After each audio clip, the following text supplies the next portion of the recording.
तो आपने कक्षा 9th में पढ़ा है, क्या पढ़ा है कि वृत्त एक तल के उन बिंदुओं का समूह होता है। वृत्त क्या होता है?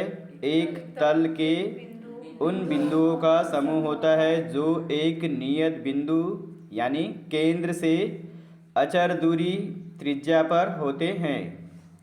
ओके, यानी वृत्त क्या होता है? वृत्त एक तल के उन बिंदुओं का समूह होता है जो एक नियत बिंदु से अचर दूरी पर होते हैं या केंद्र से त्रिज्या पर होते हैं।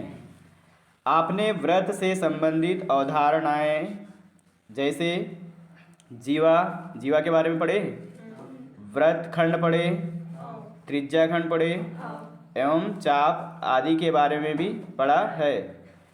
एक वृत्त में क्या क्या होता है? जीवा होता है, वृत्तखंड, त्रिज्याखंड एंड चाप आदि के बारे में पढ़ा है। आइए एक तल में स्थित एक वृत्त और एक रेखा की विभिन्न स्थितियों पर विचार करेंगे। यानी एक वृत्त और एक रेखा के बारे में हम लोग उसके विचार करेंगे। आइए हम एक वृत्त और एक रेखा PQ पर ध्यान दें। एक PQ कोई रेखा है और एक वृत्त है, इस पर ध्यान दें। तो 10.1 में 3 संभावनाएं हो सकती है। कितनी संभावनाएं हो सकती है? 3। तो डायग्राम देखना है, फर्स्ट डायग्राम, सेकेंड डायग्राम और थर्ड। ठीक है, तो फर्स्ट डायग्राम जो दिख रहा है, तो पहले में देखना है रेखा PQ तथा वृत्त में कोई उभयनिष्ठ बिंदु नहीं है। दिख रहा है क्या वहाँ पे? PQ तथा वृत्त में कोई उभयनिष्ठ बिंदु दिख रहा है क्या? बिंदु नहीं है। इस दशा में PQ को वृत्त के सापेक्ष क्या बोलते हैं? अप्रतिच्छेदी रेखा कहते हैं। यानी जो फर्स्ट डायग्राम है वो कैसे है? अप्रतिच्छेदी रेखा, अप्रतिच्छेदी रेखा। ठीक है, यानी प्रतिच्छेद नहीं कर रही, इसका मतलब। यानी पहला डायग्राम क्या है? अप्रतिच्छेदी रेखा है। अब सेकेंड डायग्राम में आ जाओ। तो सेकेंड डायग्राम क्या है? आकृति 10.2 में रेखा PQ दिख रहा है। वृत्त में दो उभयनिष्ठ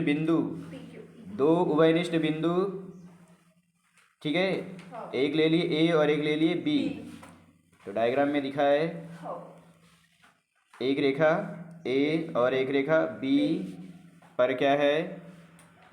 उभयनिष्ठ बिंदु A और B है। इस दशा में हम रेखा PQ को वृत्त की छेदक रेखा कहते हैं।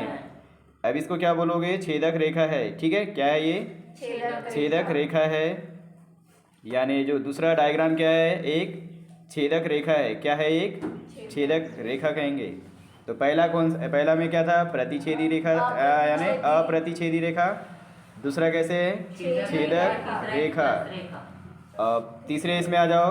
रेखा PQ और वृत्त में एक और केवल एक उभयनिष्ठ बिंदु क्या है? A है।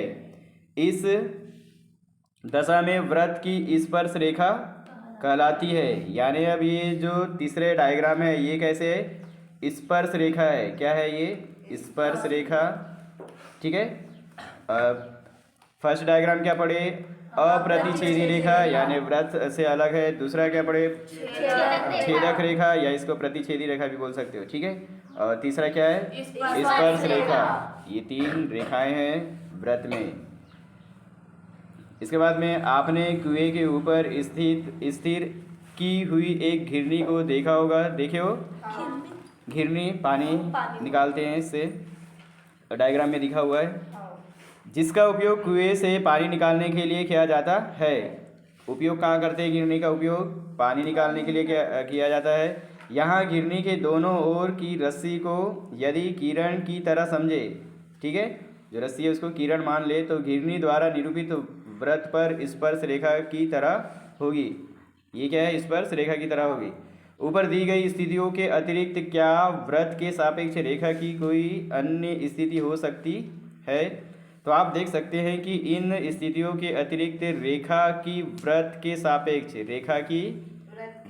सापेक्ष अन्य स्थिति नहीं हो सकती।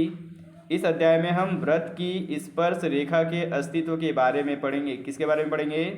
इस चैप्टर में वृत्त की स्पर्श रेखा के अस्तित्व के बारे में पढ़ेंगे और उनके गुणों का भी अध्ययन करेंगे, और इनके जो गुण है उनके भी अध्ययन करेंगे।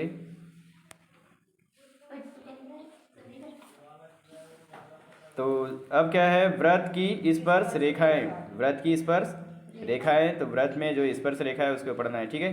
तो पिछले परिच्छेद यानी पैराग्राफ में आपने देखा, क्या देखा, किसी व्रत की स्पर्श रेखा वह रेखा है जो व्रत को केवल एक बिंदु पर प्रतिच्छेद करती है, इसको अंडरलाइन करना है। किसी व्रत की स्पर्श रेखा वह रेखा है जो व्रत को केवल एक बिंदु पर प्रतिच्छेद करती है। क्वेश्चन पूछ सकता है कि स्पर्श रेखा कितने बिंदु को प्रतिच्छेद करती है, तो केवल और केवल एक बिंदु को, ठीक है। ऑप्शन में और भी रह सकता है। तो व्रत के किसी बिंदु पर स्पर्श रेखा के अस्तित्व को समझने के लिए आइए हम निम्न क्रियाकलाप करते हैं। पहला क्रियाकलाप दिया हुआ है,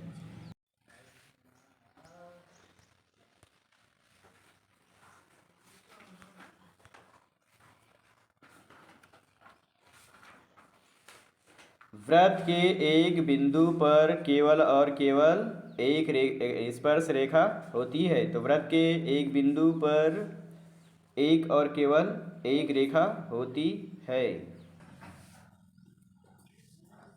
किसी व्रत की स्पर्श रेखा, किसी व्रत की स्पर्श रेखा छेदक रेखा की एक विशिष्ट दशा है जब संगत जीवा के दोनों सिरे कैसे हो, संपाती हो जाएं। यानी किसी व्रत की स्पर्श रेखा छेदक रेखा की एक विशिष्ट दशा है, यानी छेदक रेखा की एक विशिष्ट दशा है जब संगत जीवा के दोनों सिरे संपाती हो जाएं। उपर्युक्त प्रमेय से यह सिद्ध निष्कर्ष निकाल सकते हैं कि व्रत के किसी बिंदु पर एक और केवल एक स्पर्श रेखा होती है। व्रत के किसी बिंदु पर, व्रत के किसी बिंदु पर केवल और केवल एक स्पर्श रेखा होती है।